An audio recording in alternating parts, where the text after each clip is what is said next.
Buenos días. Bueno, no quería que fuera tan abrupto el corte de la música, pero ya que estamos 5 minutos sobre el tiempo, vamos a dar inicio al webinar del mes de marzo 2023. El día de hoy tenemos como ponentes a la Comisión Nacional de Arbitraje Médico, ¿sí? Que, digamos, es una comisión gubernamental que justamente trata de arbitrar los casos en los que es necesario arbitrar en estos temas de el ejercicio de la medicina. Ellos nos van a poder explicar mejor de lo que yo puedo explicarles. Entonces, el día de hoy también nos acompaña como parte del CONAMED el doctor Víctor Hugo Loza Gómez, que es director médico del CONAMED. Él es médico cirujano con especialidad en otorrinolaringología y entre los cargos que ha ostentado, él fue coordinador de quirófano de pediatría durante los últimos 7 años, es coordinador de investigación y también coordinador de protección civil los últimos 3 años. ¿Sí? Él nos va a presentar el tema de trastorno del neurodesarrollo y su diagnóstico. Esta es una segunda parte que les traemos como continuación del mes anterior en el que hablamos del diagnóstico y el diagnóstico, tratamiento e implicaciones legales de los trastornos del neurodesarrollo. Entonces, bienvenidos sean el CONAMED. Además, tengo que decir que vamos a dejar los datos en los comentarios de este video. Tienen una atención excelente, de verdad es súper recomendable. Dan una atención rápida, cálida, con mucha claridad y de verdad, teniendo instituciones gubernamentales como estas, de verdad vamos por buen camino. Entonces, les cedo la palabra para que nos hablen un poquito acerca de qué es el CONAMED y si hace falta agregar algo más sobre su trayectoria profesional y también que pasen a exponer el tema. Muchas gracias.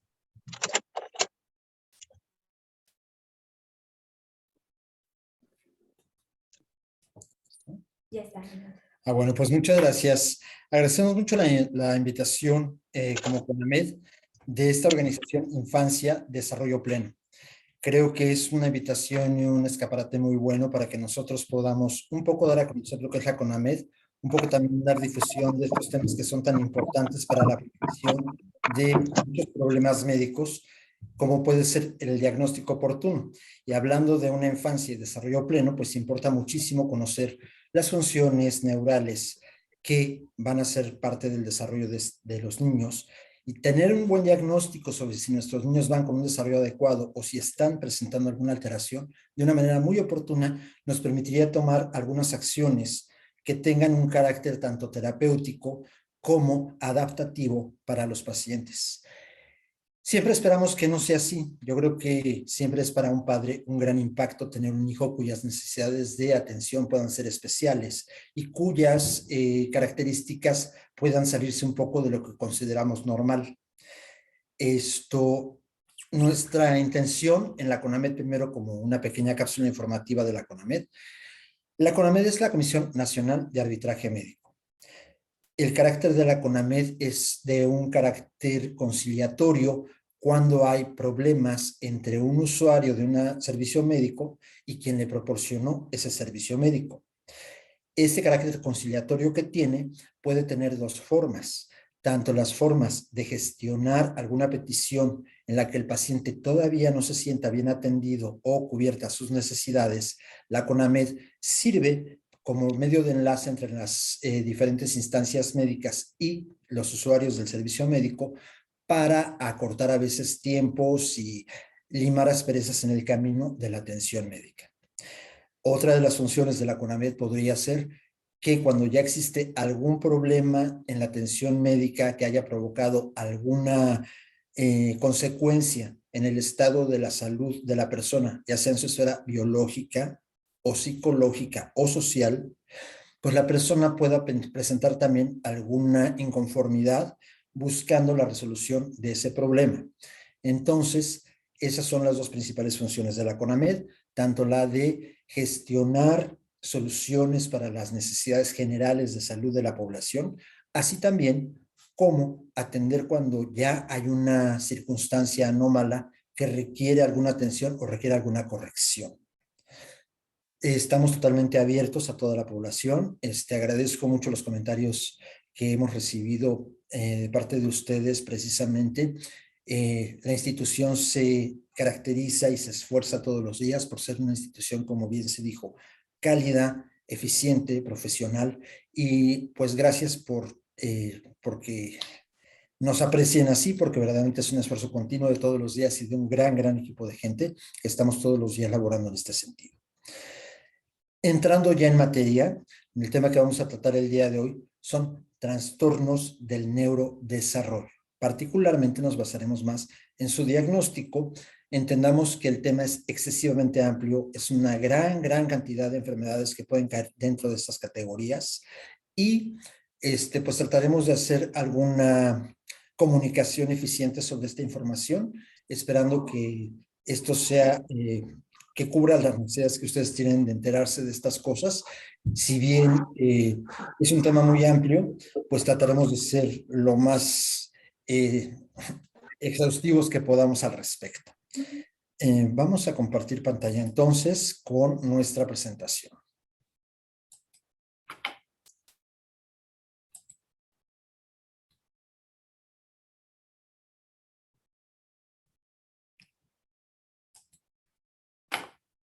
Bien, pues como ya me presentaron, soy el doctor Víctor Hugo Loza Gómez, soy director médico en la Dirección de Gestión y Orientación de la Comisión Nacional de Arbitraje Médico, a quienes agradezco también, así como a Infancia y Desarrollo Pleno, la invitación para participar con este tema tan importante.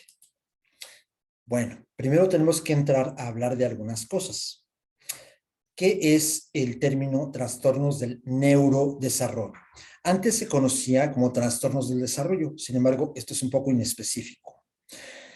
Debe sustituirse este tema, este grupo de enfermedades, por el nombre ya reconocido de trastornos del neurodesarrollo. Son condiciones neurológicas que aparecen en la primera infancia y por lo general ocurren antes de entrar a la escuela en la mayoría de los pacientes. Estas alteraciones afectan tanto el funcionamiento de la persona consigo misma en un entorno social y académico y también en un entorno laboral. Por tanto, al afectar tantas áreas, pues van a ser un grupo muy delicado de atención que requerirá la participación de diferentes especialidades. Como decíamos, las áreas en que puede verse afectado el paciente pueden ser desde la adquisición, la retención o la aplicación de habilidades específicas o conjuntos de información, que son lo que finalmente ocupamos para nuestra convivencia diaria con nosotros mismos y con nuestro entorno, con nuestra familia, en nuestro ambiente familiar, en nuestro ambiente, escolar, laboral, etc. Discúlpame, Víctor Hugo, perdón que te interrumpa, pero me parece que tú estás siguiendo digamos, un discurso con base en tus diapositivas y no las estamos viendo, no están avanzando. Sí, me digan. Okay. Entonces, puedes ir dándole clic a la diapositiva en el menú que tienes a un lado, a la izquierda, para que nosotros vayamos viendo los puntos que tú estás abordando. Y digamos Claro. que sea un poco más para quien quiera repasar Por la supuesto, lección. por supuesto. Gracias por la aclaración. Un segundito, me están ayudando a checar este detalle. Muchas gracias, Víctor Hugo. Y bueno, yo por lo pronto voy a hacer los comerciales en lo que Víctor Hugo arregla sus diapositivas. En este momento estamos transmitiendo en Facebook y este encuentro va a quedar grabado para poder retransmitirlo, no retransmitirlo, que quede guardado entre los webinars de ediciones anteriores en nuestro canal de YouTube. Pueden darse una vuelta. Las redes sociales son Infancia, Desarrollo Pleno, así como de corrido, y estamos en Facebook, en Instagram, en YouTube y en LinkedIn. Entonces, también tenemos un grupo en WhatsApp que se pueden unir y recibir los enlaces a estos encuentros y también noticias relacionadas con las actividades del proyecto. Entonces, Víctor Hugo, te cedo la palabra. Ahora sí ya se ve compartida la pantalla, Se ve discúlpenme. muy bien. Se ve muy bien. Muchas gracias. Gracias. Bueno, pues bueno, nada más acotando lo ya dicho, decíamos que los trastornos del desarrollo deben ser esta palabra sustituida por trastornos del neurodesarrollo. Pues bueno, también me sirve para hacer una acotación extra, entendiendo que nuestras funciones mentales superiores son precisamente lo que nos ha permitido tener un desarrollo como especie y nos hace entes bastante sofisticados, pero para lograr esta sofisticación en nuestras funciones mentales, pues necesitamos ciertas condiciones de madurez y de aprendizaje que a veces pueden verse interrumpidas. Esto ocurre en la primera infancia y pueden tener una afección en la vida personal, social, en la vida laboral y académica también. Bien, estos trastornos de base neurológica pueden afectar temas como la adquisición, retención y aplicación de ciertas habilidades o bien de conjuntos de información. Siempre hablar de los temas psicológicos, pues hacerlos un poquito más coloquiales puede resultar un poquito complicado. Sin embargo, cualquier pregunta es aceptada. Voy a tratar de ser lo más coloquial también posible. Las alteraciones que pueden presentar los pacientes con alteraciones del neurodesarrollo pueden estar enfocadas en diferentes áreas o una mezcla de las siguientes. En problemas de la atención, de la memoria, la percepción, que significa cómo percibimos nuestro entorno, las cosas que entendemos del entorno que nos rodea. El lenguaje que utilizamos tanto de manera verbal, escrita y no verbal, incluso el lenguaje corporal. También la capacidad que podamos tener para la resolución de problemas y también nuestra capacidad de interactuar socialmente entendiendo este tipo de reglas no mencionadas de lo correcto y no correcto en diferentes circunstancias sociales. Estos trastornos del neurodesarrollo pueden tener leves y ser fácilmente abordables con intervenciones exclusivamente de la conducta, también en intervenciones educativas, pero también en el amplio espectro que tenemos puede ser incluso alteraciones graves que requieren un apoyo educativo particular e incluso en algunos casos apoyo farmacológico. Bien, algunos de los temas que mencionaremos serán trastornos del déficit de atención con hiperactividad o TDAH, trastornos del espectro autista, dificultades para el aprendizaje como la dislexia y deficiencias en otras áreas académicas, la discapacidad intelectual en general, que es un tema bastante amplio porque son muchos los pacientes con muchas enfermedades que van a converger en tener problemas, en tener una inteligencia y una función intelectual normal, y el síndrome de Rett. El primer tema que abordaremos será entonces el trastorno de déficit con atención, perdón, de déficit de atención con hiperactividad. Esto creo que es un tema de suficiente interés porque la mayoría de nuestros niños y niñas y conocidos los hemos escuchado hablar alguna vez de que si un niño tiene trastorno de déficit de atención con hiperactividad, a veces nosotros nos quedamos con la duda de cómo es esto, qué alcances tiene y pues qué tan confiable es un diagnóstico al respecto, ¿no? Es un síndrome con falta de atención, pero también el paciente puede tener rasgos como estar todo el tiempo moviéndose. A eso se le llama hiperactividad. La impulsividad significa que toma decisiones sin un razonamiento suficiente que pueden ponerlo en condiciones de riesgo. Y esta condición es una situación que puede agruparse en familias. Es decir, en algunas familias es más frecuente que más de un niño tenga este déficit. Existe un parámetro internacional para todas las enfermedades y desórdenes mentales que se llama DSM-5 o Diagnostic and Statistical Manual of Mental Disorders, en su quinta edición. En esto, la mayoría de los expertos dan una opinión y una actualización sobre los criterios sobre los que se realizan diagnósticos sobre patologías de índole psiquiátrica y psicológica. Entonces, según este manual, existen dos formas de TDAH y una tercera que es combinada. La primera sería con predominio en problemas de la atención. La segunda sería con predominio en problemas de hiperactividad e impulsividad. Y en algunos casos puede haber una combinación de ambos patrones. Se dice que el trastorno por déficit de atención con hiperactividad es más frecuente en varones 2 veces más que en las mujeres. Bien, hay que entender que esto tiene fundamentos neurológicos bien establecidos, que no es simplemente mala conducta. Muchos de los niños que nosotros podemos ver que de repente decimos, ay, la mamá no controla a estos niños y mira qué mal educados los tiene. A veces no es que la mamá no haga un esfuerzo por contener al niño. El niño tiene suficientes mecanismos a veces de tipo psicológico para entender y al mismo tiempo ejecutar acciones que lo acerquen socialmente a los demás. De hecho, muchos pacientes con trastornos de cualquier tipo del neurodesarrollo son pacientes que suelen tener gran dificultad para la interacción social y pueden tener también mucho rechazo, lo cual empeora muchas veces las condiciones. Por ejemplo, el déficit de atención con hiperactividad se consideraba previamente como un trastorno del comportamiento. ¿Esto por qué se pensaba que el niño tenía problemas de comportamiento? Porque hay otras situaciones que van acompañando al trastorno y que son fáciles de confundir o de sustituir un diagnóstico por el otro. Uno de ellos es el trastorno de oposición desafiante.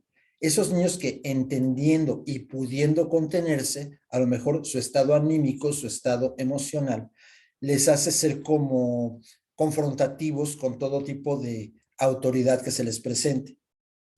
También están trastornos de la conducta, propiamente en los que el niño toma decisiones que sabe que no van a ser aprobadas, pero las toma de una manera consciente.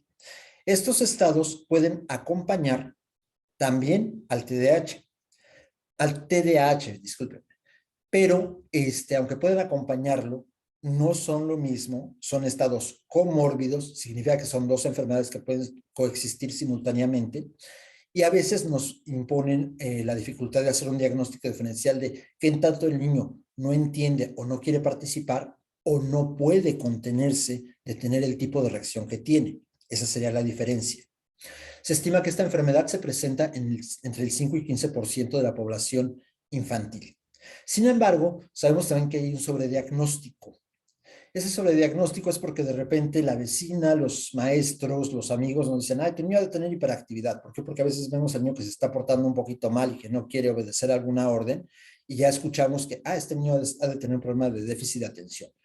Entonces, el sobrediagnóstico se debe también a la aplicación inexacta de los criterios, no nada más entre la comunidad no médica, sino dentro de la propia comunidad médica.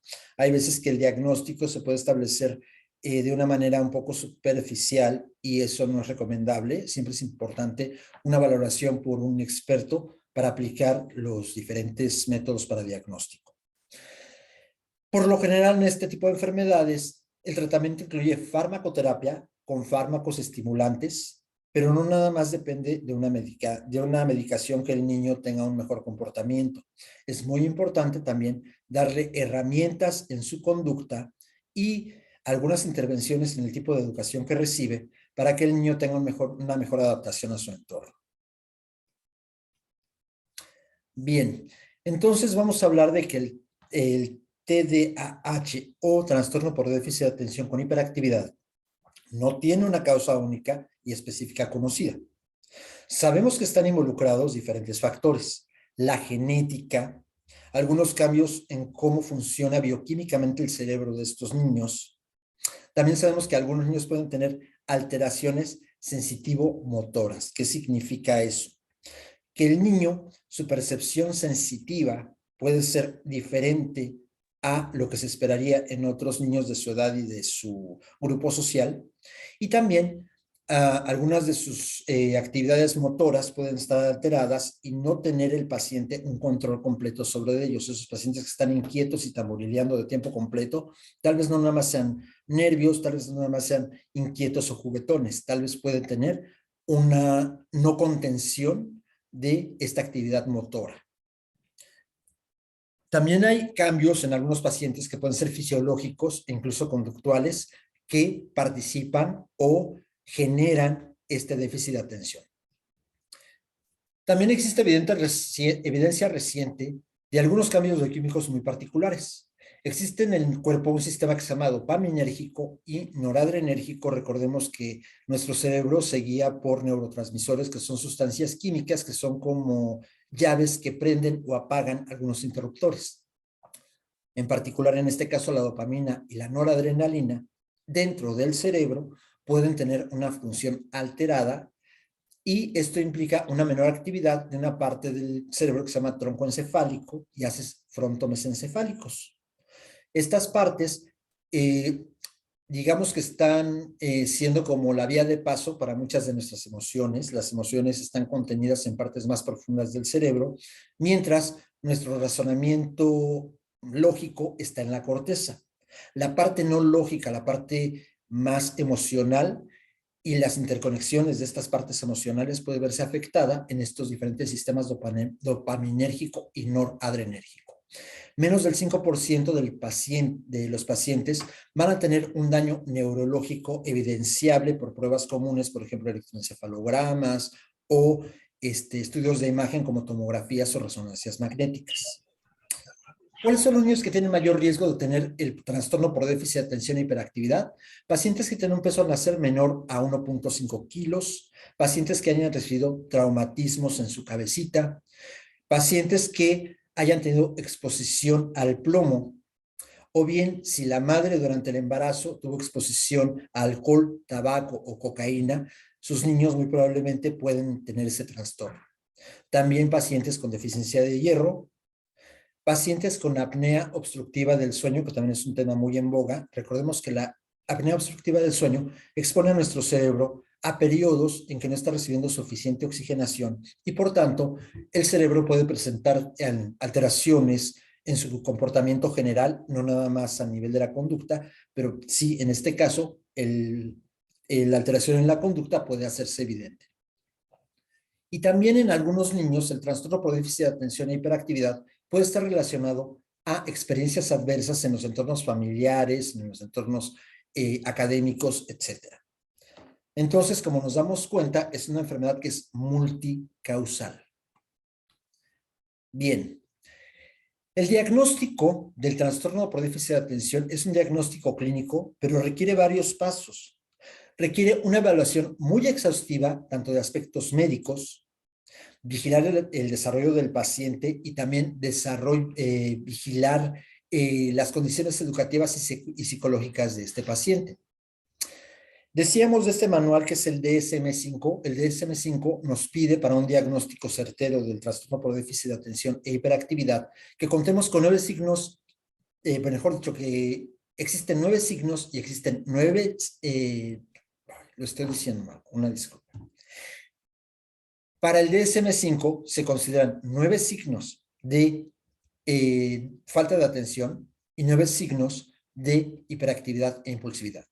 El diagnóstico no requiere que tengamos 9 signos, pero sí requiere que tengamos 6 o más signos de un grupo u otro o de ambos cuando se trata de una patología que no tiene predominio de atención o predominio de hiperactividad, sino que es mixto. Estos síntomas requieren estar presentes por lo menos más de 6 meses, ser más pronunciados que los previstos para la edad del niño, es decir, si todos los niños dan un poquito de lata, tal vez sea un comportamiento perfectamente normal, pero en el paciente con el trastorno por déficit de atención e hiperactividad, su actividad se ve más pronunciada notoriamente que en niños de la misma edad y del mismo entorno social. Debe ocurrir también al menos en 2 circunstancias diferentes, por ejemplo, en el hogar y en la escuela, y estar presentes antes de los 12 años en la gran mayoría de los síntomas. Hay pocos pacientes que puedan tener trastorno por déficit de atención e hiperactividad que llegan a la edad adulta sin un diagnóstico, pero es posible. También estos síntomas deben interferir con el funcionamiento del paciente en diferentes ámbitos, como decíamos, hogar, escuela o trabajo. Vamos a hablar de cuáles son algunas cosas que podemos notar en nuestros pacientes con déficit de atención.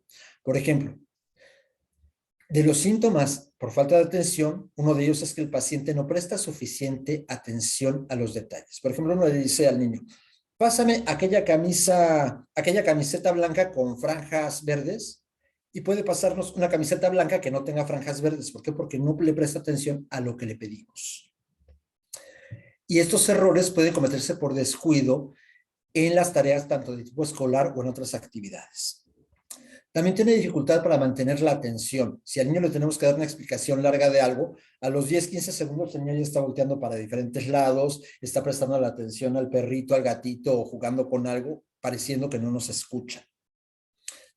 Y esto ocurre tanto en las tareas escolares o incluso durante el juego. Se trata de organizar con otros niños para jugar y aún así no le presta suficiente atención al juego porque su atención está divagando de un lado a otro. También el paciente no parece escuchar cuando se le habla en forma directa. El paciente no sigue instrucciones ni finaliza las tareas que inicia. También puede tener dificultad para organizar tareas y actividades. Si no las sigue, muchos menos las organiza.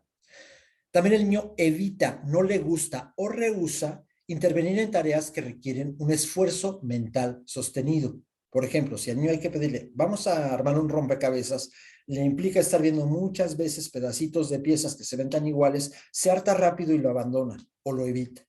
¿De acuerdo?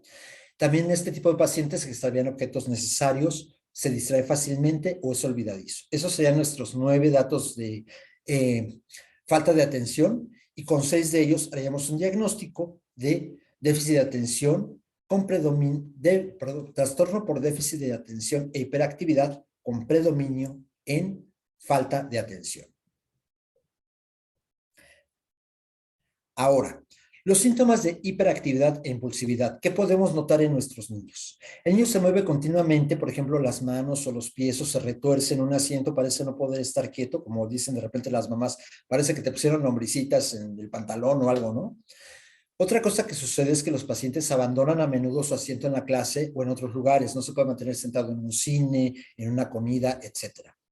El niño a menudo corre o trepa en exceso en sitios en que resulta inapropiado y el paciente no parece entenderlo o importarle.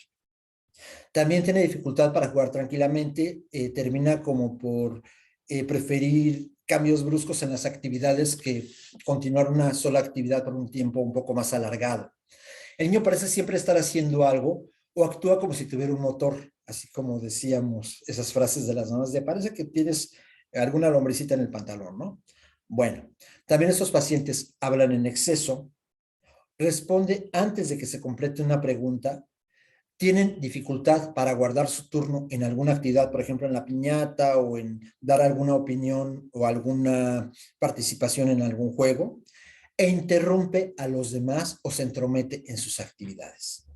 Estos trastornos por hiperactividad, lo mismo, necesitamos 6 de ellos para hacer el diagnóstico de TDAH con predominio de impulsividad.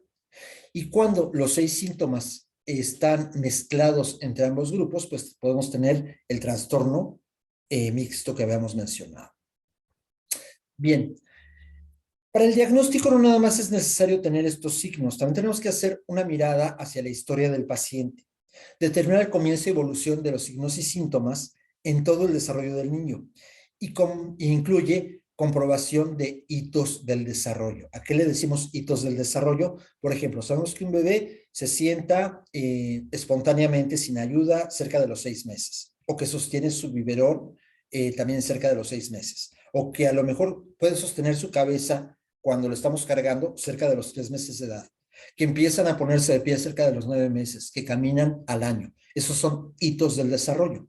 Hay pacientes que pueden tener alteraciones en dichas etapas marcadas del desarrollo y en particular en los hitos del lenguaje. Para llegar a este diagnóstico se utilizan escalas de calificación específicas para TDAH. Abajo hay unos ejemplos que pueden ser consultados incluso también por madres, familiares, educadores, psicólogos y médicos. Bien, ahora, además de evaluar el desarrollo del paciente, nos interesa evaluar cómo es su entorno educativo. Y en este caso tenemos que documentar los signos y síntomas centrales que acabamos de comentar en las 2 diapositivas previas y A veces puede implicar también echarnos un clavado a revisar el historial académico de un niño y las opiniones que generó este niño en otros años escolares con otros profesores para tener un poquito más de seguridad sobre la persistencia de estos síntomas. Y existen también escalas de valoración o listas de verificación sobre dichos aspectos. Bien. Ya hicimos las evaluaciones anteriores. Aún así, no es suficiente. Todavía necesitamos hacer una evaluación médica en la que el médico trate de identificar cuadros potencialmente tratables que, además de ser causa, también son algo que empeora el cuadro de trastorno por déficit de atención e hiperactividad, como de cuáles patologías estamos hablando y que podemos hacer alguna intervención. Por ejemplo, si el paciente tuvo exposición prenatal a drogas, alcohol o tabaco, si el niño tuvo alguna complicación o infecciones en el periodo antes, durante y después del parto, si el paciente tuvo infecciones o lesiones traumáticas de su cerebro o del sistema nervioso central, o si el niño padece enfermedades que afecten al corazón, trastornos respiratorios del sueño, falta de apetito, mala voluntad para comer, que a veces simplemente no es una enfermedad, simplemente el niño no es un poco apático para la comida. Y también si existen trastornos familiares del trastorno por déficit de atención e hiperactividad.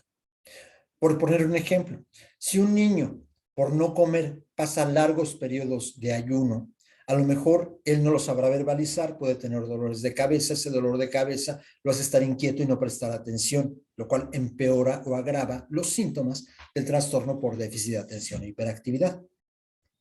Perdón, si algún ejemplo no es claro, se vale interrumpir y se vale preguntar.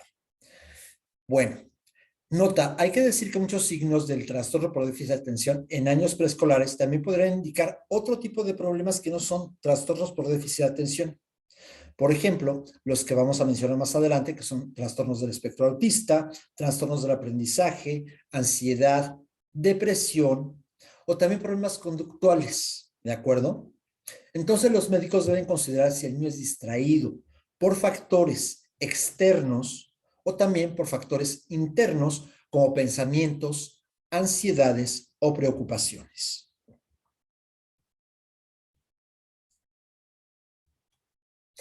Bien. ¿A qué le decimos pronóstico en las enfermedades? Pronóstico es predecir cómo va a evolucionar un paciente. Entonces, los factores pronósticos del trastorno por déficit de atención e hiperactividad nos van a hablar de que el niño va a tener una mala evolución, sobre todo en los casos en que el niño tenga una escasa inteligencia.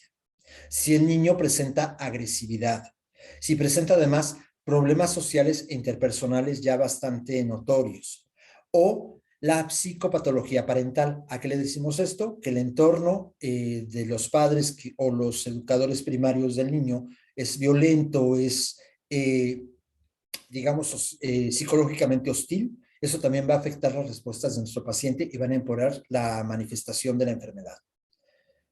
Y estos pacientes de mal pronóstico manifiestan predominantemente fracaso académico, una muy mala autoestima y dificultad para aprender una conducta social adecuada. Por tanto, se van aislando y ese aislamiento, insisto, hace un círculo vicioso de empeorar la enfermedad. También sabemos que hay algunos pacientes que al llegar a la edad adolescente o adulta van a tener una mayor incidencia de trastornos de rasgos de la personalidad. Pueden tener también conducta antisocial, asociarse, por ejemplo, en pandillas o aislarse en grupúsculos que no quieren mezclarse con otras personas. También pueden tener rasgos residuales de impulsividad, inquietud y malas aptitudes sociales. Estas personas también tienen una gran dificultad para ajustarse al trabajo y van a lograr ajustarse a trabajos, sobre todo aquellos que no requieran una atención intensa, dado que los que sí requieren una atención intensa les significa un gran reto.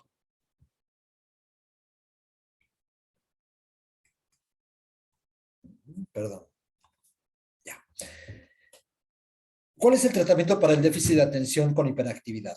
Se combina tanto una terapia conductual en la que tratamos de educar al niño para modificar sus conductas, pero también vamos a tener que apoyarlos con fármacos. porque muchas veces, les decía, hay un desorden bioquímico que está siendo la cancha donde juegan estos factores, ¿de acuerdo? Sin embargo, hay que recordar que los fármacos no corrigen las diferencias neurofisiológicas de base, solamente alivian los síntomas y permiten la participación en actividades antes inaccesibles. Por tanto, estas terapias de tipo farmacológico a veces tienen que darse por tiempos sostenidos. Hay que recordar que dichas farmacoterapia también tiene efectos secundarios. Vamos a mencionar algunos de ellos. Por ejemplo, algunas veces calmamos el trastorno por déficit de atención, pero el niño empieza a ver su sueño alterado. Puede tener dolor de cabeza, dolor de estómago, supresión del apetito. Decíamos que los periodos de ayuno largos provocan también al mismo tiempo dolor de cabeza y empeoran el cuadro. Entonces, es un manejo difícil. Hay que estar haciendo ajustes a las dosis y de repente también preguntarnos si es necesario presentar incluso algún cambio o algún cese en la aplicación de alguno de los medicamentos. También un efecto secundario puede ser que el niño sienta palpitaciones porque se le sube la frecuencia cardíaca y esto le puede subir su presión arterial. ¿Cuáles son las drogas que utilizamos? Hay una familia de drogas que se llaman estimulantes, por ejemplo, el metilfenidato. Ahí vienen las dosis, lo cual no es un tema central para esta plática, o la dextroanfetamina. Bien, a menudo el aprendizaje mejora en dosis bajas, pero la mejoría de la conducta suele requerir dosis más altas. Y estos pacientes, si utilizan este tipo de medicamentos de manera sostenida por más de 2 años, pueden tener una detención en el crecimiento de la talla, y esto también es un factor que nos puede consternar, que nos puede preocupar. Ahora, otro tipo de fármacos. La atomoxetina está considerado un inhibidor selectivo de la recaptación de noradrenalina, que como les comenté, es un neurotransmisor o una llave bioquímica para algunas funciones de nuestro cerebro. Ello tiene una eficacia variable en comparación con los estimulantes para este trastorno. Ahí vienen también las dosis. Con la atomoxetina, los pacientes pueden tener efectos secundarios como náuseas, sedación, pueden verse irritables y presentar berrinches. Muy raro que afecten al hígado, pero también llegan a provocar ideación suicida. Raro, pero posible. Otras familias de fármacos, en caso de ineficacia de los medicamentos ya mencionados, pueden ser medicamentos un poco menos clásicos y con resultados más variables, por ejemplo, antidepresivos, inhibidores de la recaptación de noradrenalina. Tenemos 2 de ellos, como bupropión y venlafaxina. También podemos tener alfa-2 agonistas como la clonidina y la guanfenicina y otros fármacos psicoactivos. Sin embargo, tenemos que decir que en realidad estas otras familias de fármacos son menos eficaces y no son recomendados como de primera línea para el tratamiento. Se utilizan solamente ante el fracaso o ante el exceso de efectos secundarios de los medicamentos tradicionales.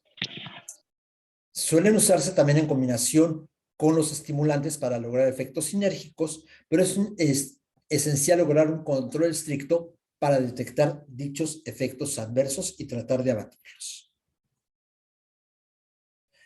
Abajo hay una nota que dice que los fármacos que inhiben la enzima metabólica CYP2D6, incluidos ciertos inhibidores selectivos de la recaptación de serotonina, también a veces se utilizan en pacientes con trastorno de déficit de atención con hiperactividad. Y esto puede aumentar el efecto de los fármacos estimulantes, pero también pueden aumentar sus efectos secundarios. Bien, más allá de los fármacos, también necesitamos enseñarle al niño patrones de conducta adecuados, ayudarle a controlar su ansiedad, ayudarle a controlar esas ganas que tiene como de vivir acelerado y acelerando a todos. Entonces, el asesoramiento suele ser eficaz y ayuda a los niños a comprender su enfermedad y adaptarse a ella. Es esencial darles a los niños estructura y rutinas. Sabemos que a veces los papás no quieren andar sobre los niños y que parece que los estamos hostigando y los estamos como casi decimos que estamos con una actividad castrante hacia nuestros niños, pero no es que tengamos que ser castrantes, tenemos que ayudarles a recuperar estructura y contención.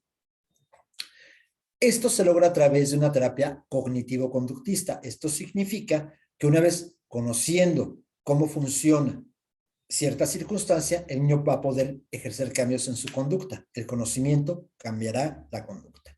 Y esto será a través de algunas técnicas como la fijación de objetivos, enseñarle al niño autocontrol, enseñarle adopción de modelos, por ejemplo, para ciertas cosas. Recuerda que cuando vas a entrar a la escuela primero te tienes que formar. Si les ponen a hacer ejercicios de calentamiento, los tienes que hacer igual que los demás. No puedes correr si los demás no están corriendo, etcétera, ¿no?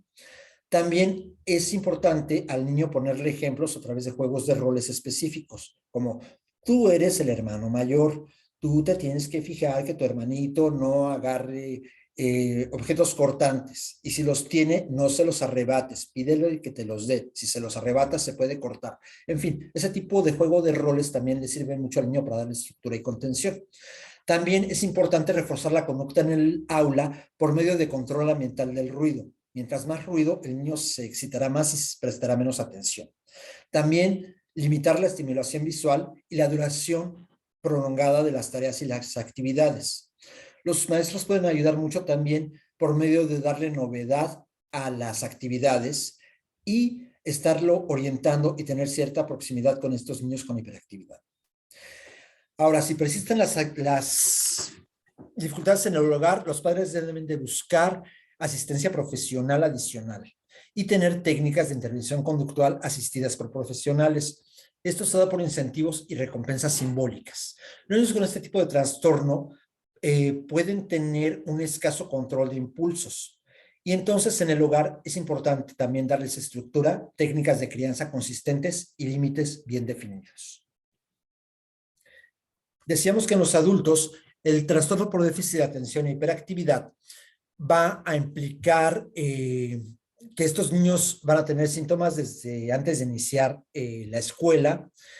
Las diferencias neuropsicológicas pueden subsistir en edades más grandes, en edades más avanzadas, y los síntomas conductuales pueden estar presentes hasta en la mitad de los casos de los adultos. Los síntomas para los adultos pueden ser dificultad para concentrarse, para completar tareas, para mantener las relaciones y también cambios en el humor e impaciencia. El autoinforme de que el paciente adulto diga, yo de niño era de tal forma, son poco confiables y a veces se deben de revisar los registros escolares para reforzar el diagnóstico. La hiperactividad que presentaban los niños en el adulto se van a manifestar a veces como inquietud e intranquilidad. Estos pacientes que en la vida adulta persisten con síntomas van a tener mayor riesgo de desempleo y de reducción de los logros educativos. Tienen mayor frecuencia de abuso de sustancias, mayor índice de criminalidad y también mayor incidencia de verse involucrados en accidentes y choques e infracciones automovilísticas. A la edad del adulto es más difícil diagnosticar por síntomas similares a otras cosas. Por ejemplo, estos síntomas que mencionamos también pueden estar presentes en trastornos del estado de ánimo, como la ansiedad, la depresión, la manía, etcétera, y también trastorno por uso de sustancias. El tratamiento con los adultos son los mismos fármacos que se utilizan en los niños y también requieren asesoramiento para mejorar el manejo del tiempo y otras habilidades de adaptación. Por índice del tiempo, creo que no voy a entrar al sumario. Vamos a hablar de otra enfermedad de estos Perdón. grupos. Ah, sí. Perdón, Víctor Hugo, comenta una participante si es que puede hacer un comentario. Entonces, bueno, Claro, ¿te parece bien que le demos la palabra? pero por favor, gracias. Entonces, Carolina Lizama, por favor, si tienes algo que comentar. Sí, dos cosas. Buenas tardes a todos. Lo primero es comentar lo que explicaba el especialista con respecto a los niños. Es súper importante el apoyo, no solo con los medicamentos, sino que también con las terapias, para que luego en la adolescencia, que es lo que yo veo con mis hijos, realmente el TDA, como explicaba el profesor, o sea, el especialista, mantengan una conducta más acorde, Regulable. más normal.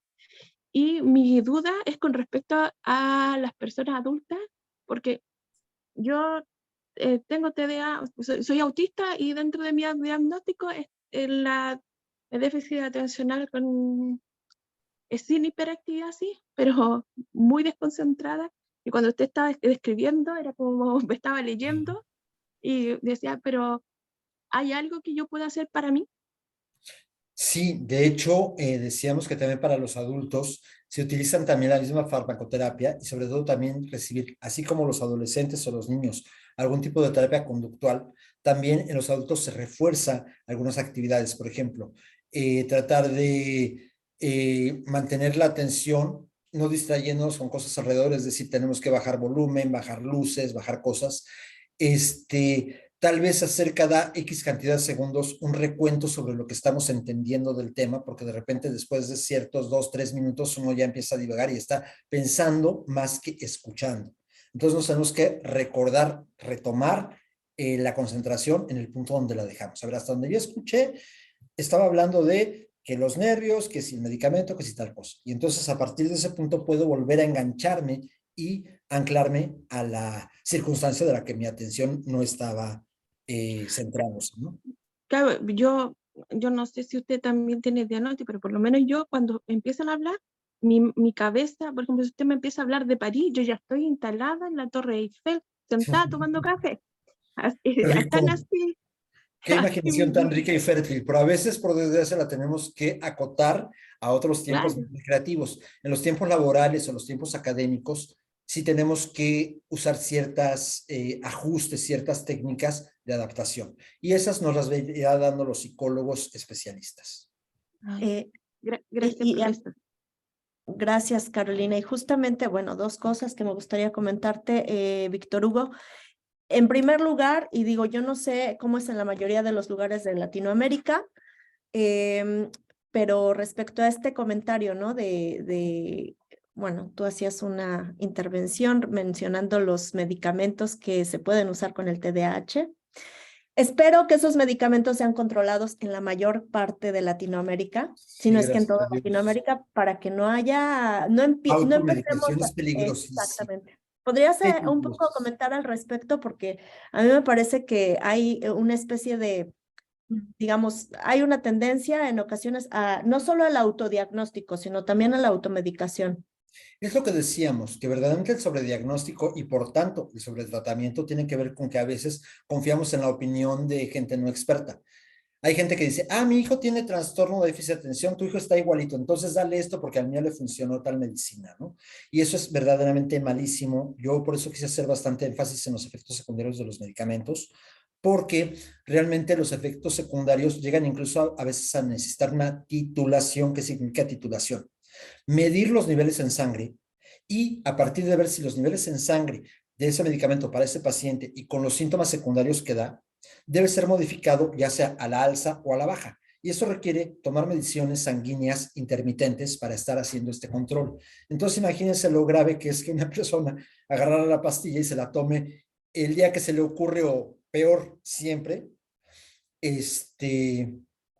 pues va a tener como verdaderamente un descontrol. Y decíamos que algunos de los efectos secundarios incluyen el tener trastornos de la respiración, tener taquicardia, etcétera. Entonces el paciente ya no sabe qué es mejor, si la medicina o la enfermedad, lo cual Y que también además, implica un abandono en el tratamiento.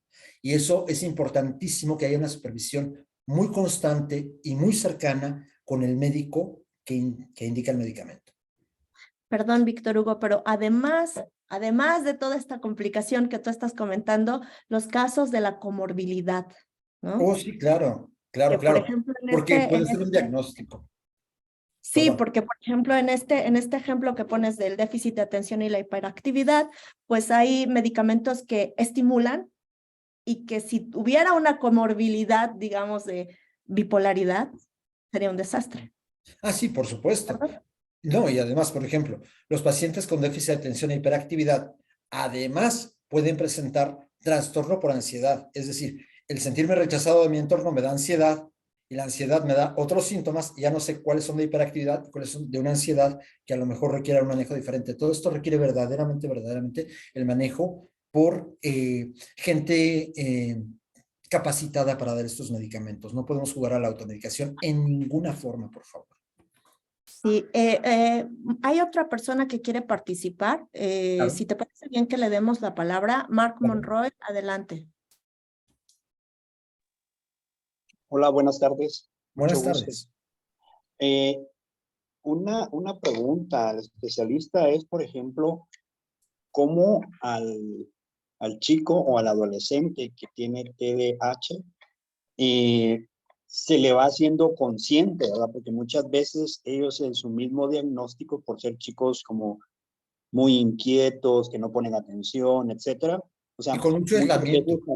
muchas veces o sea, no son conscientes de todas esas características de ellos. ¿Cómo trabajar esa parte con ellos? Pues yo creo que para empezar, yo creo que una evaluación psicológica no le cae mal a nadie, incluso a los que nos sentimos normales o que pensamos que somos normales. Eso sería lo primero. Pero dos, sobre todo si tenemos personas que tienen un impacto en sus relaciones laborales, académicas, etcétera, estas personas deberían verdaderamente, de una manera sistemática, si nuestros sistemas de salud lo permitieran, tener una evaluación psicológica. Si no lo permite, por lo menos el tener este tipo de foros donde la gente se informa de estas posibilidades diagnósticas podría acercar a algunas personas, ¿no?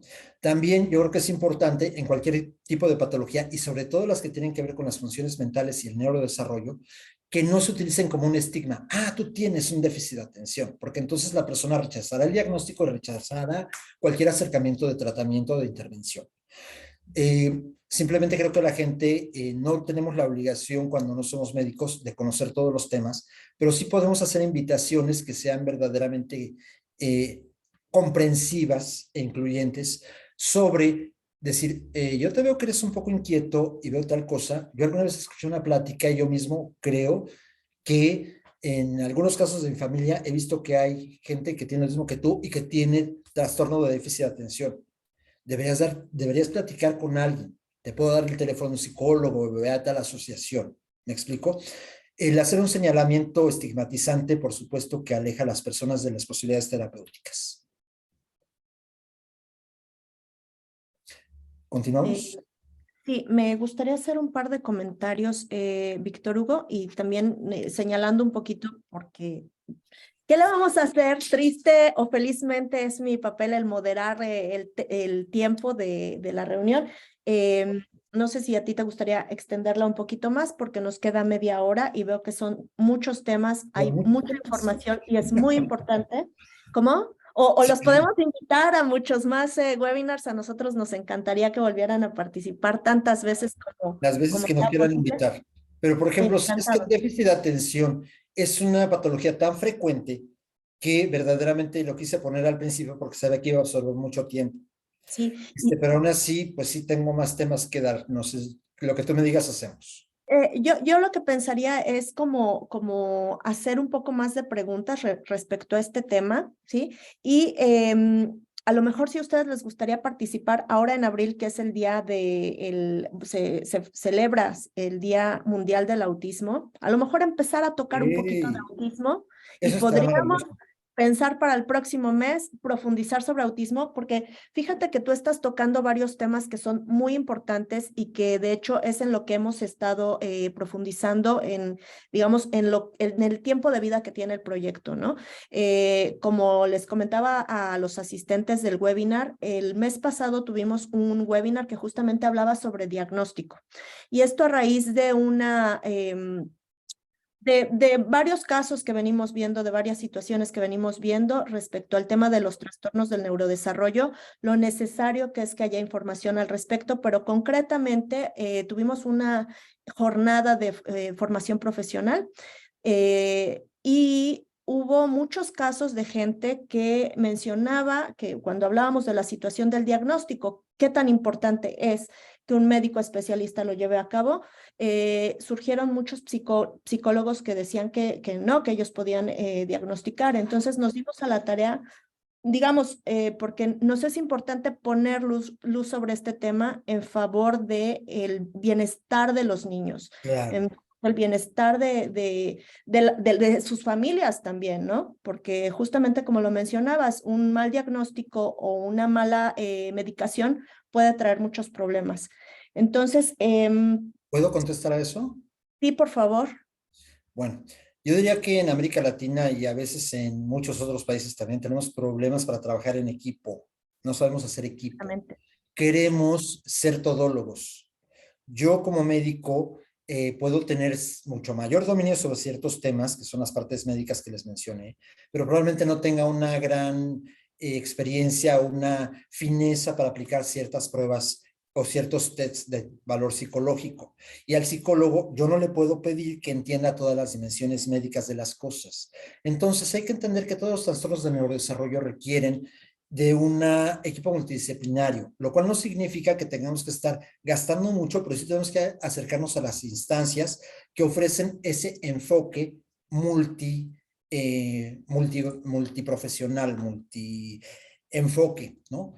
Porque ni queremos que todos los niños estén recibiendo medicamentos sin ton ni son y que las mamás piensen que el niño va a estar sedado y pues hasta con efectos indeseables en ese sentido, pero tampoco queremos que se evite el medicamento porque a veces es la tendencia a decir, no, yo con la terapia te voy a ayudar y no vas a necesitar medicamento. No es cierto, también los niños que no reciben medicamento están sufriendo algunos problemas de índole físico por la falta del medicamento. Así como el exceso de medicamento puede ser malo, la falta del mismo también lo es. ¿Y quién puede poner esa límite? Pues un médico. Ahora, pasa lo mismo con las conductas. Un médico podrá opinar sobre las conductas, pero quien puede trazar una línea fina y dar estrategias específicas tendrá que ser alguien dedicado a la terapia conductista. ¿Sí? Entonces, realmente esto no es una cosa de que me toca a mí o te toca a ti, nos toca a todos y le toca a los papás participar y le toca al entorno familiar y a los maestros participar. Que esa es la tendencia actual en países como Estados Unidos, incluso hay programas de atención específica, de educación personalizada al individuo, dependiendo de las características que el individuo se detectan, y no es que las detecte nada más el papá, o nada más el médico, o nada más el psicólogo, o nada más el maestro. Participan los cuatro, ¿no? Estoy totalmente de acuerdo contigo, Víctor Hugo. Es justamente sumar fuerzas en favor de un objetivo, ¿no? Que este objetivo va más allá del ego profesional, ¿no? Entonces, y eso en el mejor de los casos, porque, y este es el siguiente punto, me encanta cómo es que tú mencionas la labor del psicólogo en este tipo digamos, Estrategias. Sí, no, a lo que me refiero es, en este tipo de espacios, lo que pretendemos no es hacer de menos la labor de nadie, sino al contrario, poner los lugares claros y las palabras claras para poder mejorar la situación de vida de la gente, ¿no? Totalmente. Y justamente este trabajo multidisciplinario puede llevar no solo a revisar la labor de cada uno de los profesionales, sino también a cuestionarla, a ponerla en duda incluso a no estar de acuerdo, ¿no? Porque aquí nadie es, digamos, todos podemos equivocarnos, ¿no? Y de ahí la importancia del diálogo y de la colaboración. Y sobre todo, sabes, a veces como profesionistas tenemos cierto canibalismo. ¿Cómo se atrevió el psicólogo a decirle eso? O el psicólogo puede decir, ¿cómo se atrevió el médico a recetarle tal cosa? Entonces yo creo que debemos de tener también un respeto intrínseco a la labor de cada uno y entender, incluso comunicarnos vía telefónica, pásame el teléfono de tu psicólogo, pásame el teléfono de tu médico. Y de esa manera decir, oye, fíjate que yo con la conducta he visto que ha bajado tal, ¿no crees que le puedas bajar un poquito el medicamento? Ah, pues déjame lo intentamos, ¿qué te parece que hacemos la prueba 15 días y tú lo valoras y me dices cómo va? Pero en vez de usar un teléfono, que hacemos presuposiciones. ¿Cómo se atrevió a decirte que tú no necesitas medicamento? O al revés, ¿cómo se atrevió a decirte que tú necesitas medicamento? O sea, eso en verdad no nos da prestigio profesional. Yo no entiendo ese tipo de conductas. Al contrario, nos deteriora nuestro prestigio profesional. Nos pone en riesgos de amenazas que la CONAMED lo que trata de hacer precisamente es evitar que hayan conflictos en la atención de los pacientes y que no existan alteraciones en una atención médica. Y además de ello, estamos boicoteando el progreso que el paciente hubiera podido tener cuando no tenemos una buena comunicación con las demás personas que interactúan. Claro, yo no puedo esperar que el médico pueda hablar con todos los maestros de sus pacientes, pero por lo menos sí con su psicólogo, ¿no?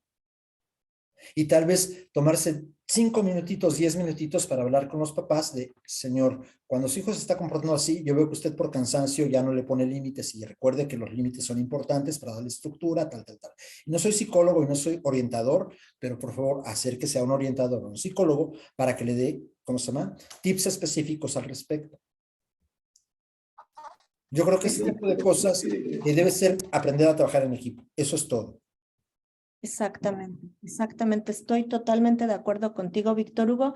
En ese sentido, y creo que es también parte del tema central de este encuentro, ¿quién es el responsable de emitir un diagnóstico? Tú hablas de un trabajo multidisciplinario, pero ¿quién es el responsable, digamos, de firmar el diagnóstico, de decir, revisé toda esta información, comprobé todo lo comprobable y esta persona tiene este diagnóstico? Bien, mira, si tuviéramos en todos los casos un psiquiatra, sería el ideal, porque el psiquiatra tiene formación tanto en la parte conductual, pero también en la parte bioquímica y patología del cerebro, si existiera. No existe a la mano en todos los casos. Cuando no existe, tenemos que tener por lo menos una conjunción de líderes, y no puede ser un solo líder. Quien lidera la parte médica tendrá que ser un médico, quien lidera la parte conductual tendrá que ser algún profesionista en la parte conductual. Y hay veces que no existe ni el uno ni el otro. A lo mejor no está un neurólogo y no está un psicólogo, pero por lo menos pueden haber pediatras especialistas en neurodesarrollo. Entonces, yo creo que aquí no se trata de descalificar las credenciales de una u otra persona, pero sí de acercarnos a los recursos disponibles, porque sería muy fácil decir, pues te lo tiene que ver un psiquiatra, ¿sí? ¿Y dónde consigo uno acá? ¿En la sierra o acá en, qué sé yo, sabes? Entonces, creo que cualquier tipo de intervención bien intencionada y que trate de estar bien orquestada es mejor que nada, ¿no? Pero siempre podríamos decir que en la parte médica, pues sí, tiene que haber un líder médico. En la parte conductual, sí, tiene que haber un líder conductual. Y si una sola persona pudiera tener ambos bagajes, pues sería maravilloso. Sí, esto en este sentido, pues sería como que un psicólogo con formación en psicoanálisis no podría dar un tratamiento conductual, así como un psicólogo conductual tampoco podría medicar, ¿no? Por ejemplo. O ejercer como médico, ¿no? Uh-huh. O hacer Em, diagnósticos de alteraciones anatómicas o de alteraciones cardíacas o de la, etcétera, etcétera. Entonces, pues eso también le tienes que dar un chance al médico de levantar la mano y decir, yo también veo tal cosa. Exactamente. Y continuando con este punto, ¿quién acredita al responsable? Esto es, tú dices, bueno, tiene que ser un paidopsiquiatra, pero también podría ser un líder médico, un líder en terapia conductual. ¿Existe alguna instancia que acredite a otros profesionales para que ellos puedan emitir un diagnóstico? Mira, por lo menos en el mundo de la medicina, me imagino que es igual para el mundo de la psicología, cada especialista tiene que presentar una actualización de su currículum y de los cursos que ha tomado cada 5 años en su consejo, que es un consejo, es un grupo de los mismos especialistas que se están autoevaluando para ver qué tal persona está calificada y apta para dar cierto tipo de atención. Ok, ahora, en un mundo ideal, tendríamos una sola institución o un solo grupo regulador de las cosas, pero no estamos en un mundo ideal. La verdad es que el paciente va a recurrir a lo que tenga cerca o a lo que pueda pagar o a lo que pueda acceder, ¿sí? Pero lo que yo sí invito a los papás es que no se sesguen. También los papás pueden tener un sesgo. Yo voy con quien me dice lo que quiero escuchar. Si X psicóloga me dice, yo con pura terapia conductual te voy a controlar a tu hijo, yo no le quiero dar chochos a mi hijo, voy a querer creer en esa circunstancia, ¿no? O si yo creo que verdaderamente, ay, qué lata estar yendo cada 8 días a llevar a mi hijo a la terapia, o no tengo tiempo, no puedo mi trabajo, mira, darle un chocho y que ya se calme, pues van a ir con el médico que quiera mantener medicado al niño. Es decir, nosotros también como pacientes cometemos sesgos y forzamos el sesgo. Entonces yo creo que el primero que tiene que tener cierta claridad, más que quien designa a un líder, es el papá tener una mente abierta de entender que el enfoque es de un equipo multidisciplinario y que no basta escuchar lo que dijo el psicólogo o que no basta escuchar lo que dijo el médico. que tiene y que no basta escuchar lo que dijo el maestro, ¿no? Que tiene que hacer un promedio de las tres cosas y además yo creo que todo niño que tiene problemas de la conducta exige que los padres sean padres comprometidos y comprometidos significa informarse, estar abierto y actuar, ¿no? Entonces yo creo que el líder no lo va a designar un colegio, un consejo, un título, una institución. Verdaderamente, yo creo que los cuidadores primarios, en este caso los papás, son los que tienen que pensar en el beneficio, en el bienestar de sus hijos y tratar de tener este enfoque cubriendo todas las posibles fugas, ¿no? Y en ese sentido, lo que tú estás, quiero entender, o mejor dicho, me parece que Promoviendo. entiendo que lo que tú estás proponiendo o promoviendo es que los mismos padres sean estos agentes que tejan esa red de profesionales que Claro, trabajen en torno al niño.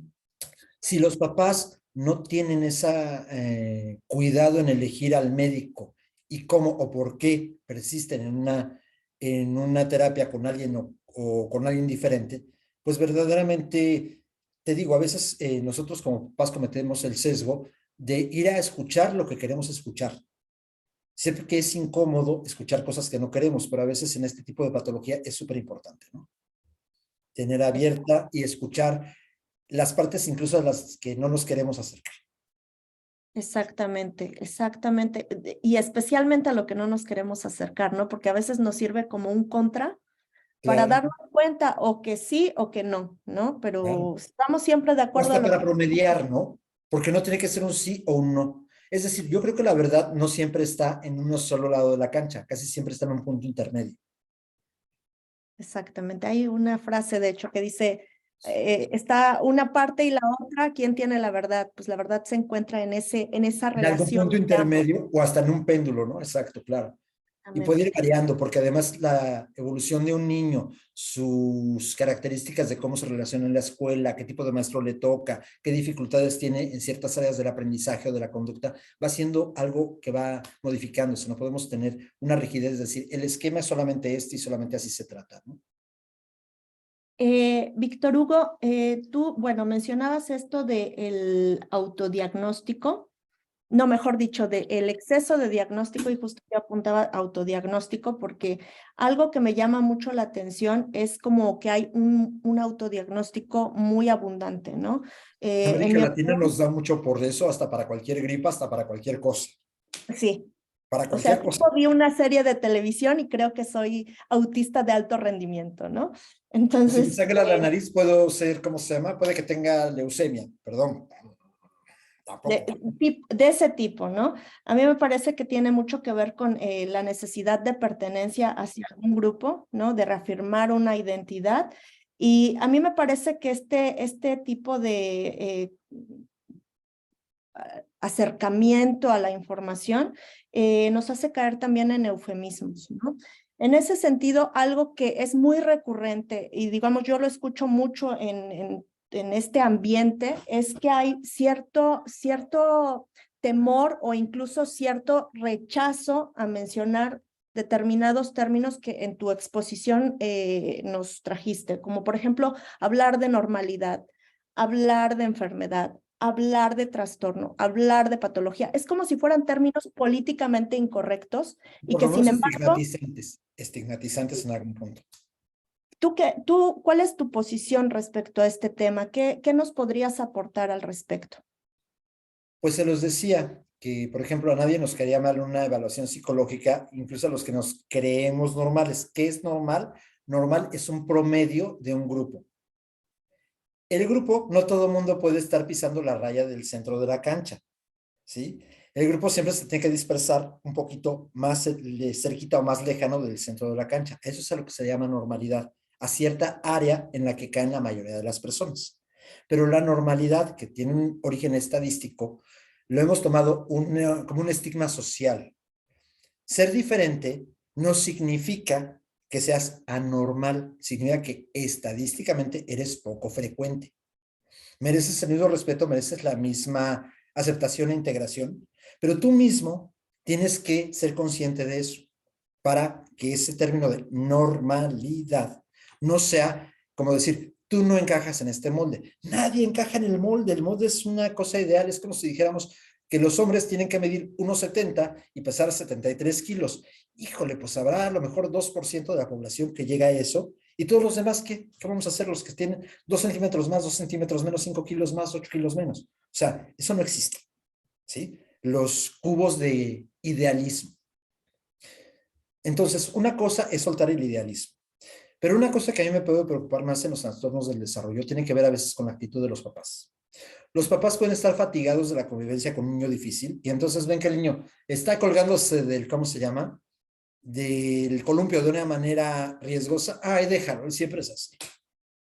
O, vaya, existe cierta fatiga, entiendo. Tener a un niño de estas circunstancias es desgastante. Y no quiero escuchar que me digan que mi hijo está mal. Y no quiero que me digas que lo estoy educando mal. Y no quiero tal cosa, ¿no? Pero yo creo que lo primero es no darle un peso emocional a las posibilidades diagnósticas. Si yo, por tener, por ejemplo, un diagnóstico de malaria, van a decir, mira, tú vives en zonas de apestosos, pues entonces voy a ocultar mi malaria porque vivo en zona de apestosos, ¿no?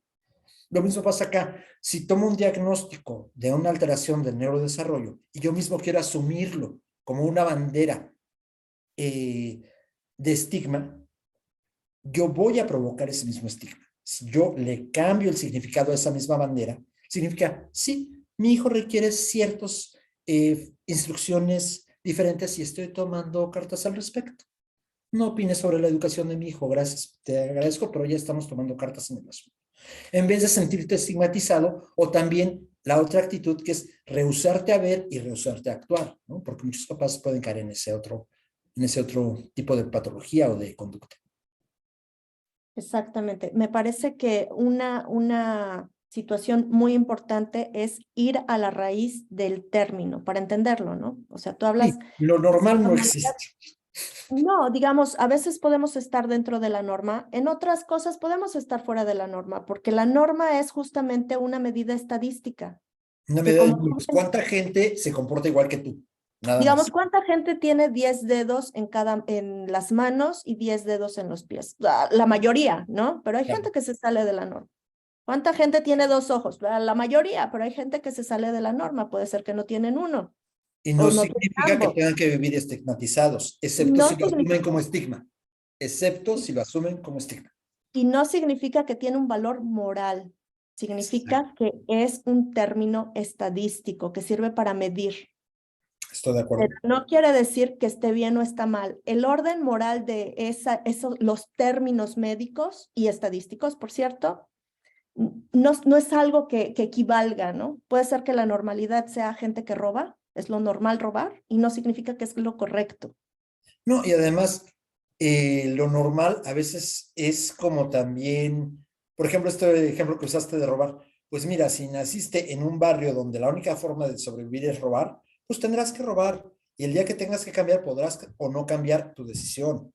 Será tu decisión, será tus cosas. Pero finalmente, el mundo es un lugar difícil para vivir y no todo el mundo tenemos las mismas herramientas y cada quien tiene que hacer uso de sus herramientas y fortalecer sus debilidades en lo que sea.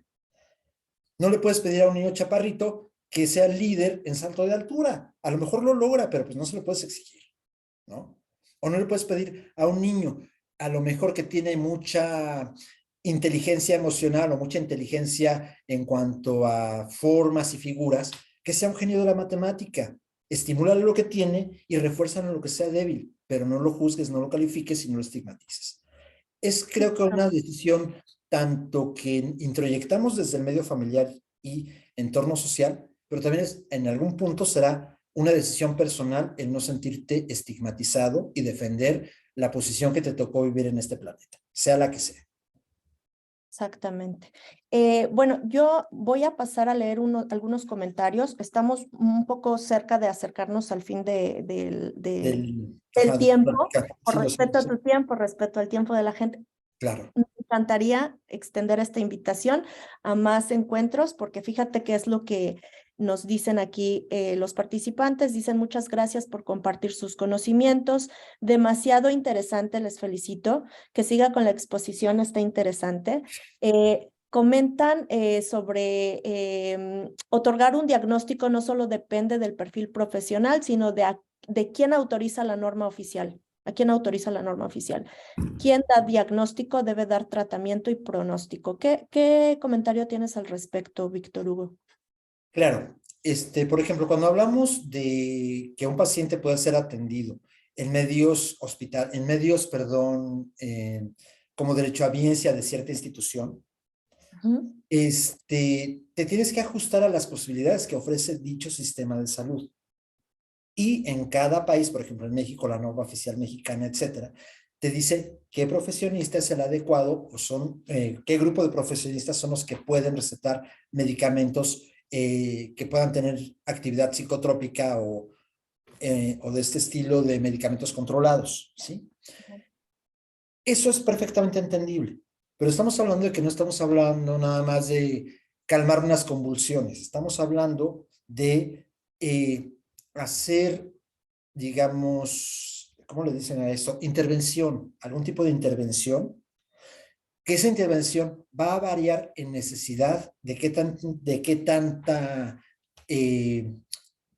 problemática está presentando el paciente y que a lo mejor puedas ajustar dosis hacia arriba o hacia abajo. ¿Se acuerdan que no les enseñé cada diapositiva las dosis que dice? Se inicia con una dosis de titulación de 0.2 a 0.5 miligramos por kilogramo por día y se ajusta hasta tal dosis y las titulaciones se tienen que estar cambiando cada 3 meses o cada X tiempo se tienen que estar midiendo. Entonces, este tipo de cosas, sí, por supuesto, tienen que estar súper reguladas por un profesionista de la salud capacitado y autorizado para dar medicamentos. Pero hablamos no nada más de una patología de tipo alteración bioquímica que se resuelva al 100% con alguna intervención bioquímica. Dijimos la gran importancia que tienen las participaciones psicológicas, y las participaciones psicológicas pueden tener incluso un alto grado de subjetividad, de lo que platica el papá, lo que platica la mamá, lo que el niño se atreve o no se atreve a exteriorizar. Entonces, estamos hablando de cosas mucho más sutiles y tenemos que ser un poco más, qué sé yo, interactivos. A veces una institución no lo permite. A lo mejor si estás en una institución de salud de gobierno, te digan, no, primero vas a pasar con el psiquiatra. Y si el psiquiatra te da medicina, la tienes que tomar. Y dentro de 6 meses más te tocará una revisión con el psiquiatra. Y si él considera que tienes que ir a un psicólogo, pues ve con él. Ya te mandará después. Es decir, a lo mejor en una medicina institucionalizada, los pasos son secuenciales. Paso A antes del paso B, antes del paso C. Si hablamos de un mundo ideal, en un mundo ideal la intervención tendría que ser multidisciplinaria y simultánea. Y si tienes la posibilidad de buscar esa atención, incluso más allá de lo institucional, de alguna manera acercarte a donde puedan darte ese tipo de orientación y de tratamiento, pues sería esa la circunstancia ideal. Sí entiendo, existen normas oficiales mexicanas. Nosotros como Comisión Nacional de Arbitraje Médico estamos formados a partir de la Ley General de Salud para regular, alteraciones en cualquier tipo de atención médica. Entonces son temas que nosotros vemos todos los días y es nuestra materia de trabajo todos los días. Pero más allá de nada más quién está autorizado a dar medicamentos, estamos hablando de alteraciones en cosas más finas y más intangibles, como son las emociones, las capacidades de entender y de responder a un entorno. Y ahí tenemos que respetar la participación de lo que cada quien pueda aportar. No sé si es una respuesta adecuada a este planteamiento. Es tu respuesta y eso está bien. Es suficiente. Gracias. Bueno. Griselda Oporta dice, creo que es importante el equilibrio entre la medicación y la terapia conductual. Rehusarse a una de ellas o ambas es crucial en la evolución de un paciente. Escribe también María Guadalupe Alegría. Muchas gracias por tan valiosa información. Quisiera saber dónde puedo encontrar la conferencia completa o si existe alguna página de Facebook para seguirlos. Sí, María Guadalupe, tenemos una página de Facebook, Infancia Desarrollo Pleno, y también así nos encuentras en nuestras redes sociales, que es YouTube, Instagram y LinkedIn, además de Facebook. Pero también pueden buscar el CONAMED en las redes sociales, a través de internet. Les vamos a dejar en los comentarios de este video los datos para que si tienen alguna situación de índole, digamos, que necesite la intervención de la CONAMED y viven en México, pues puedan contactarlos. También menciona Carolina Lizama, excelente ponencia, gracias por todas las enseñanzas, sobre todo lo de los términos estadísticos. Carla Vanessa dice, en Costa Rica el aporte de trabajo social en el abordaje interdisciplinario de los trastornos del neurodesarrollo es muy interesante desde el abordaje sociofamiliar. Dice Juan Carlos García sobre la respuesta que nos acabas de dar, gracias por la respuesta, porque él fue el que hizo el planteamiento. Víctor Hugo, no sé si hay alguien más que le gustaría hacer alguna intervención, preguntar a nuestro invitado del día de hoy, antes de empezar a cerrar el encuentro. David, adelante. Yo quiero preguntar sobre esta situación de los padres, o sea, ser padre de un hijo hiperactivo, y más si son dos hijos hiperactivos, es realmente difícil. Como si esto sucediera a toda la familia, y cuál sería el consejo en ese sentido, como si el trastorno no fuera de los niños, Suficiente. sino fuera de toda la familia. ¿Cuál sería el consejo? Pues yo creo que usted lo dijo muy bien. Verdaderamente, cuando tenemos algún niño con algún trastorno del neurodesarrollo, aquí estamos hablando de una patología, si se me permite utilizar esta palabra, tal vez ligera, entre comillas. ¿Qué pasaría si en vez de eso tengo un hijo que no puede cruzar la calle, o que se autoagrede, o que tengo que cuidar, que no puede, qué sé yo, bañarse o hacer cosas? Verdaderamente, los niños que tienen problemas del neurodesarrollo en general, hoy no estamos hablando de déficit de atención, aunque fue la única parte que pudimos exponer, estamos hablando de déficit del neurodesarrollo. Entonces, qué tan graves sean las imposibilidades de un paciente es qué tanto va a afectar a la familia.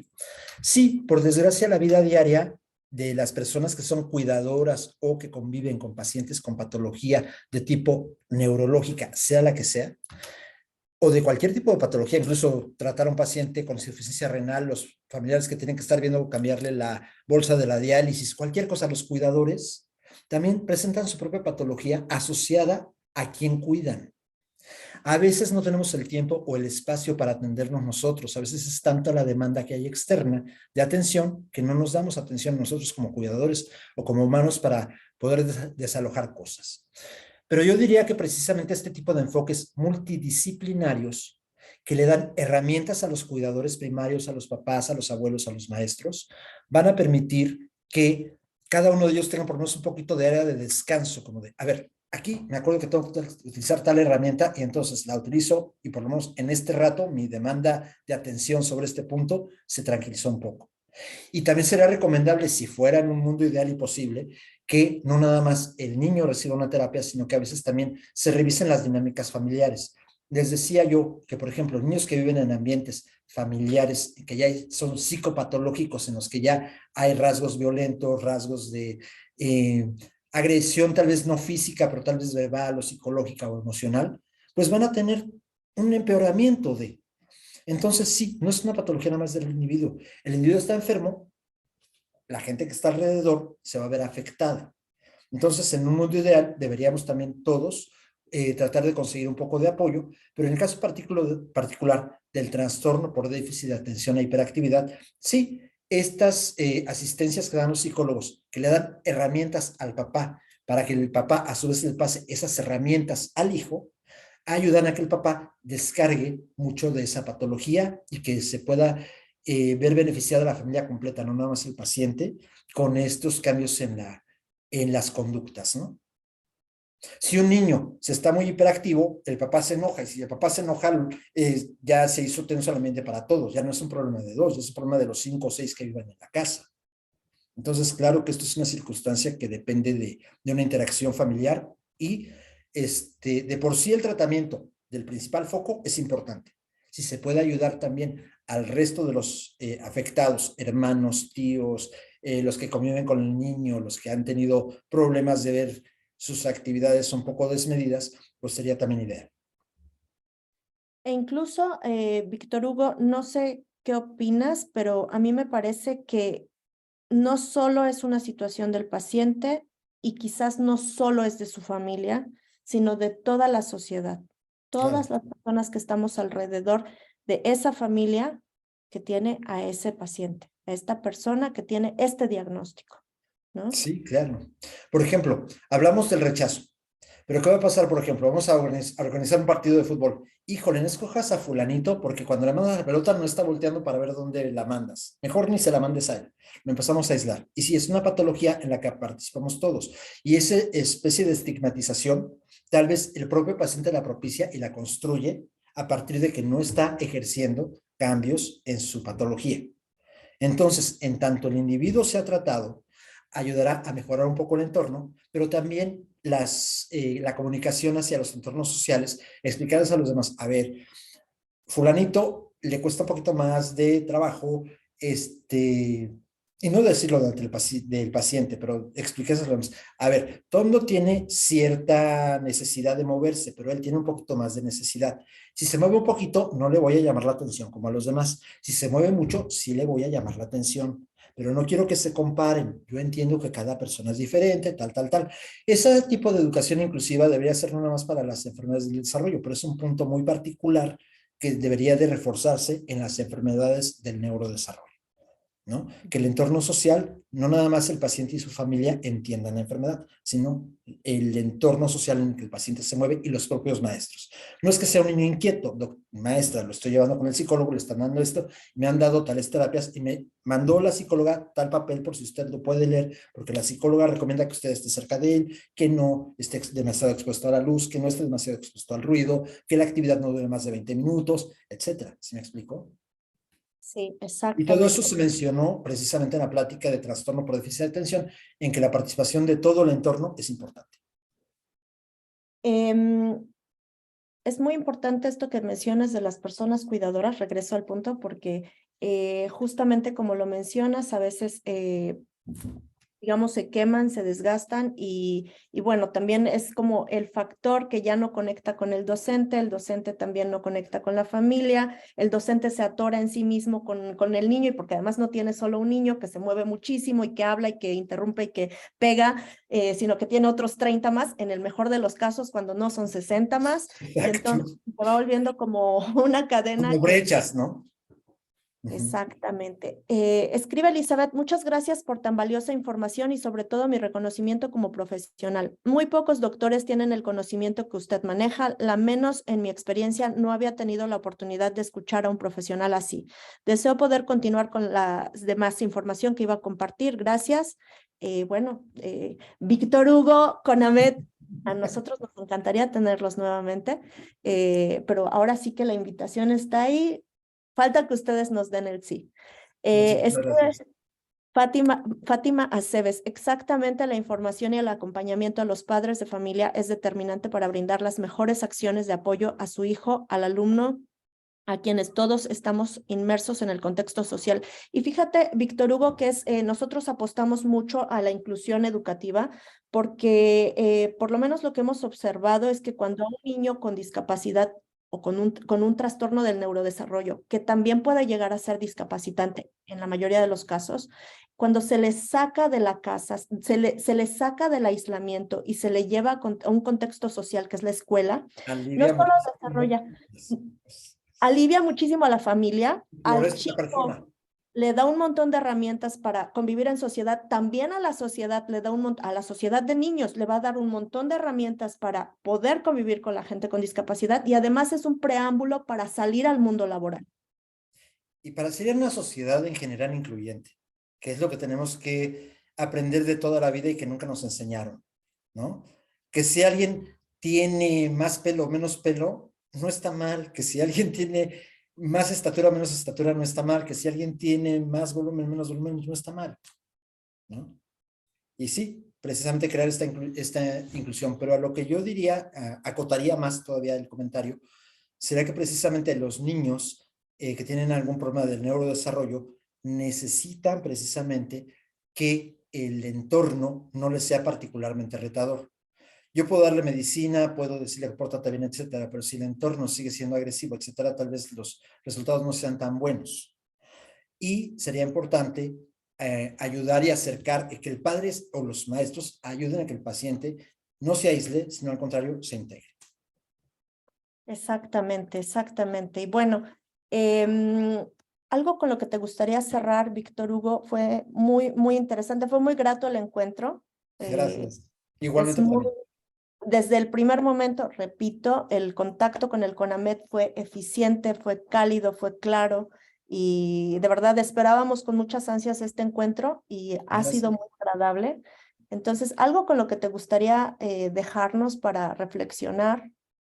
Sí, bueno, en cuanto al tema, no sabemos cuándo podremos volvernos a contactar, pero estaremos con todo gusto haciendo llegar la invitación a nuestros jefes a ver qué podemos pactar al respecto. Pero lo que sí quisiera yo dejar como un mensaje es neurodesarrollo. Ser un ser humano es difícil. Cada uno nos tocó una circunstancia biológica, social, difícil. Las personas que tienen problemas de neurodesarrollo la tienen un poco más difícil y yo creo que es lo humanamente necesario y lo humanamente deseable que los que estén alrededor no antepongan sus temores, no antepongan sus limitaciones o sus miedos y que al contrario, los que tengan un poquito más de capacidad, ayudemos a los que les cuesta más trabajo subir esa escalera o jalar esa cadena, ¿no? Sí, En vez porque de a todos decir, tú eres el que no puede, decir, ven, yo te ayudo. Y eso sí, es ser porque incluyentes. en algún punto todos no podemos algo, En ¿no? algo, claro, claro, En claro. algo no podemos, pero también conforme pasa el tiempo, Pero en algo sí vamos a poder aportamos. menos también. No, pero también en algo Exactamente. sí aportamos. O sea, en algo no podemos, pero en algo Todo. sí aportamos, por supuesto. Incluso la gente con discapacidad, o quizás, Claro. sobre todo la gente con discapacidad que nos da la posibilidad de volvernos seres humanos. Mira, por ejemplo, te diré al respecto una acotación. Los pacientes con síndrome de Down, que sabemos que tienen una afección neurológica en su desarrollo muy profunda, en cambio son gente que tiene lazos afectivos muy intensos y que puede servir de punto de cohesión en las familias en vez de un punto de quiebre. Entonces, insisto, la estigmatización es una decisión personal que tenemos que cambiar. Ese sería mi último comentario. No estigmatizar y entender la diferencia, la otredad. Entender la otredad y entender que no tenemos que ser iguales para convivir. Muchísimas gracias, Víctor Hugo. Fue un placer tenerlos aquí. Extenderemos nuestra invitación muchas veces más para el Muchísimas CONAMED. gracias. Y bueno, entonces nos despedimos. Muchísimas gracias a todos los participantes. Los dejamos con una canción como de costumbre. Que tengan muy bonito día y esperemos que, bueno, este sea un aporte más para que formemos una comunidad en Latinoamérica y en el mundo entero que promueva la inclusión. Gracias.